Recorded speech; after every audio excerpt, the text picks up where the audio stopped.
잠들기 전 듣기 좋은 이야기. 깊은 산속에 고독히 사는 아리따운 안악 5번째 이야기. 창고 안 공기는 탁했다. 집 더미 위에 엎드린 명월의 손목은 피멍이 들어 있었다. 시간이 얼마나 흘렀는지 알 수 없었다. 창밖은 여전히 어두웠고 창고 벽은 냉기와 눅눅함으로 가득했다. 창밖에서는 떠들썩한 소리가 들려왔다. 웃음소리, 취한 목소리, 그리고 연기 냄새. 모닥불 주위에 장포와 그의 패거리들이 술잔을 돌리고 있었다. 입가엔 욕설, 손에는 술병, 입엔 담뱃대가 들려 있었다. 형님, 그 여자 언제 맛보실 겁니까? 기다릴 줄도 알아야지. 고운 걸 아껴야 더 맛이 나는 법이다. 장포가 능글맞게 웃으며 담뱃대를 꺼냈다. 입으로 길게 빨아들인 연기가 하늘로 퍼져나갔다. 그는 천천히 일어났다. 그리고 휘청거리며 창고 문을 열었다. 안쪽으로 들어선 그의 그림자가 창고 안을 어둡게 가렸다. 명월은 장포를 죽일 듯한 눈빛으로 쳐다봤다. 장포는 담배를 물고 명월에게 다가왔다. 넌 참 신기한 여자야. 고작 내가 나한테 뭘 어쩌겠다고 그렇게 눈을 부라리는 거야. 그는 담배 연기를 명월의 얼굴 쪽으로 뿜었다. 뜨겁고 역겨운 냄새가 명월의 콧속을 파고들었다. 명월은 이를 악물고 얼굴을 돌렸다. 하지만 그 순간 무언가가 마음속에서 터졌다. 지금 아니면 영영 기회는 없을지도 모른다. 그냥 죽어. 이 머저리야. 명월은 갑자기 몸을 일으켜 장포에게 머리를 들이밀었다. 박치기였다. 그러나 장포는 놀랐지만 쉽게 피하며 입꼬리를 올렸다. 허수작은. 넌 오늘 우리를 즐겁게 해줄 거야, 하. 명월은 장포의 얼굴을 한 대 치고 싶었지만 그 순간 바닥에 떨어진 담뱃대 끝에서 아직 꺼지지 않은 붉은 불씨가 눈에 들어왔다. 그녀는 곧바로 몸을 틀며 발로 그것을 낚아채 치마 속 천으로 감쌌다. 장포는 마지막 몸부림으로 착각하고 불씨는 눈치채지 못했다. 장포는 입맛을 다시며 다시 뒤로 물러났다. 곧 올 테니 준비나 해도 찢어질지도 모르니, 하하. 그 말과 함께 문이 닫혔다. 그의 발걸음 소리는 다시 모닥불 쪽으로 향했고 명월은 무릎을 꿇은 채 숨을 고르며 천 속의 담뱃불을 확인했다. 아직 살아있었다. 묶인 손으로 지푸라기를 잡아 불씨 위에 올리고 후 불면서 불씨를 살렸다. 그녀는 일단 묶인 손부터 해결해야겠다고 생각해. 조심스럽게 손을 더듬던 그녀는 차갑고 날카로운 감촉을 느꼈다. 깨진 도자기 조각이었다. 누군가 부주의하게 놓고 간 흔적이 그녀에겐 탈출의 실마리가 되었다. 손을 다칠 위험도 있었지만 지금은 그런 걸 걱정할 때가 아니었다. 몇 번이나 시도 끝에 손목의 밧줄이 끊어졌다. 자유를 얻은 손이 숨소리보다 빠르게 움직였다. 바깥을 보니 아직 장포가 올 기미는 보이지 않았고 명월은 불씨를 살리면서 기회를 엿봤다. 밖에서는 여전히 떠들썩한 술자리가 이어지고 있었다. 패거리 중 하나가 노래를 흥얼거렸고 장포는 술을 들이켜며 천천히 몸을 흔들었다.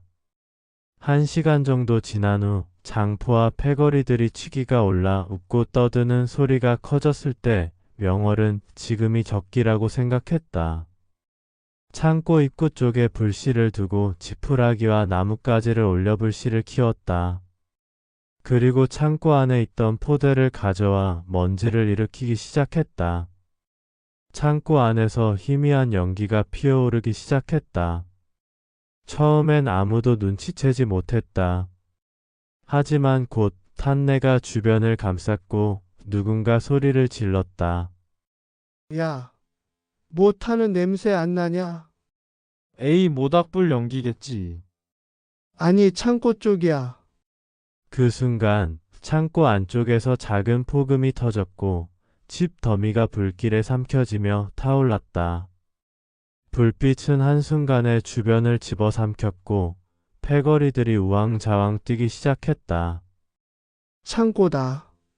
불이야. 문이 열렸고 연기 사이로 한 여인이 튀어나왔다.